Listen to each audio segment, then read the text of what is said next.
Bonjour, et ici Alex Smith et Amy Martel du Weasel News. Nous avons la chance d'être en compagnie de Madame Kathleen du BCES, à qui nous allons poser quelques questions suite au début des événements sportifs sur l'île. Et bonjour à vous. Du coup, bonjour Madame Kathleen. Est-ce que depuis la mise en place des épreuves, vous avez une augmentation significative du nombre de blessés? Complètement. Le nombre de personnes qui se blessent plus ou moins gravement est en constante augmentation, pour être honnête. On a beaucoup de personnes qui ne font pas particulièrement attention à leur corps et qui prennent des risques démesurés pour faire le meilleur temps, ce qui forcément amène à des blessures plus ou moins graves. Par exemple, est-ce que vous auriez des consignes de sécurité à appliquer à ces personnes sur les différentes épreuves?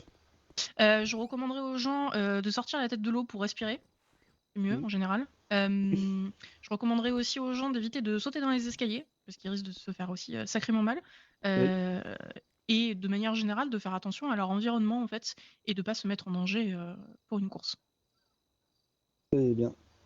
Est-ce que vous pensez que le fait que les gens soient à ce point impliqués dans les épreuves qui sont en cours ça fait partie des raisons pour lesquelles vous avez un manque de sang actuel?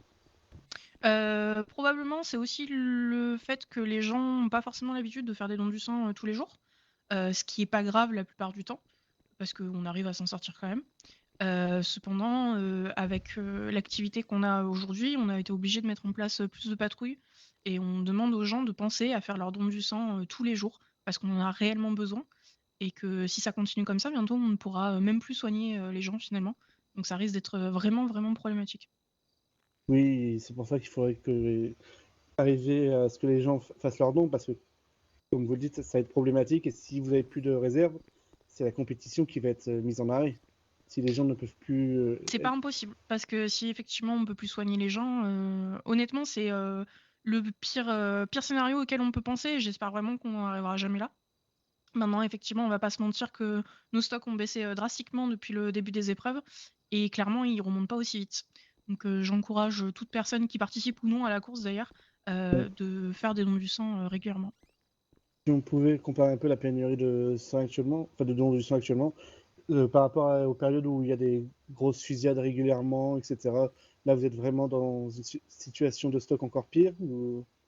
Oui, c'est pire parce que les fusillades, dans l'idée, les gens se blessent entre guillemets une fois et puis on les soigne et puis après c'est fini pour la journée.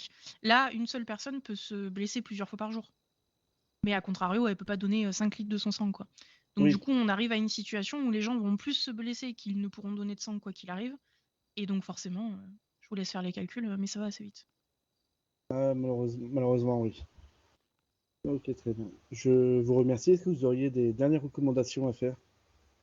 Encore une fois, j'entends que la compétition est importante et je trouve ça très bien que les gens se dépassent et un esprit d'équipe et un esprit de compétition. Cependant, aux participants, je vous prierai de faire attention à votre corps, c'est le plus important.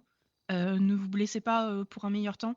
Faites attention à vous. Pensez à mettre des pansements ou des poches de glace régulièrement et pensez aussi à faire votre don du sang.